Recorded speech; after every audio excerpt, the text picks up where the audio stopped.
It began as a field of grass in 1921 and has expanded beyond belief. A sea of orange covers the stands. It is unlike anything in the nation, towering over the fields, perhaps intimidating the opponents more than the players themselves.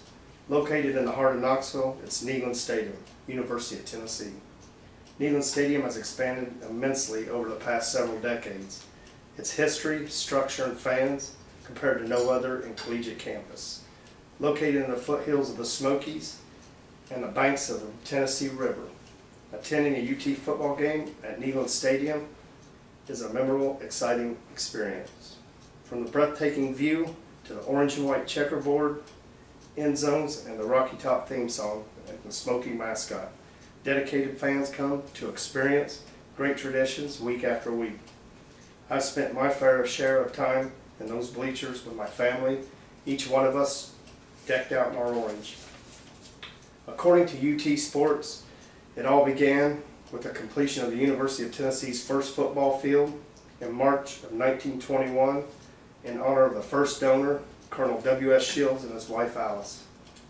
The first field took 2 years to complete and was erected and equipped from funds by Colonel Shield, president of the Knoxville City Bank, and the UT trustee, naming the field the Shields-Watkins Field.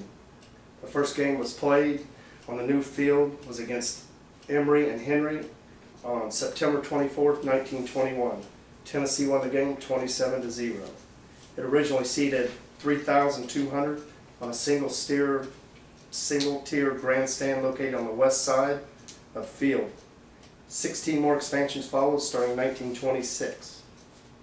Also in 1926, Robert R. Neyland began his tenure as head football coach, whom the stadium is currently named after. Robert Neyland is most responsible for the growth and development of Tennessee football. He was a head coach from 1926 to 1952, with 2 interruptions for military service during his tenure in Knoxville. During his career at UT, he achieved 30 wins at home from December 8, 1928 to October 31, 1933. As he worked on growing the field, the stadium continued to expand as well. In 1929, 11,060 seats were added to the west side. In 1938, an additional 12,000 were added to the east side. And in 1948, stands were added to the south end zone, bringing the capacity of the stadium to 46,390. Now known as Shields-Watkins Stadium, it is renamed Neyland Stadium in 1962 after the famous Vols coach. After retiring from coaching, he held the athletic director until his death in 1962. Many more renovations and additions took place at this point to include upper deck seating in the north end zone, and luxury suites. In 1996, the stadium held the most number of seats in existence at 104,554. But according to a CBSSports.com, there was a record-breaking 109,061 in attendance for the Florida game in September 1924. Since then, it has undergone more renovations, decreasing the seating to 100,011. Including the latest renovation phase was 4,000 square foot HD video scoreboard. This addition has added a unique experience for the audience. It also shows replays and the history of UT football throughout the game. The final 2 phases of the latest renovation should be completed by 2014, increasing the capacity to 101,000.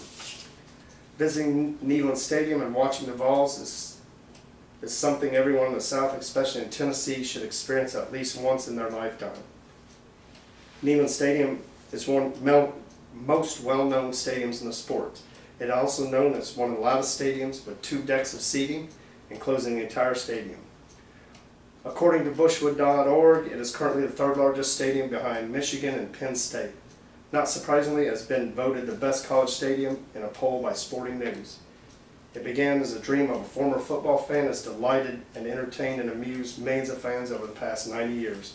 As fall rolls around, there's no better words to hear from the longest running college football announcer in the country, Bobby Denton. It's football time in Tennessee.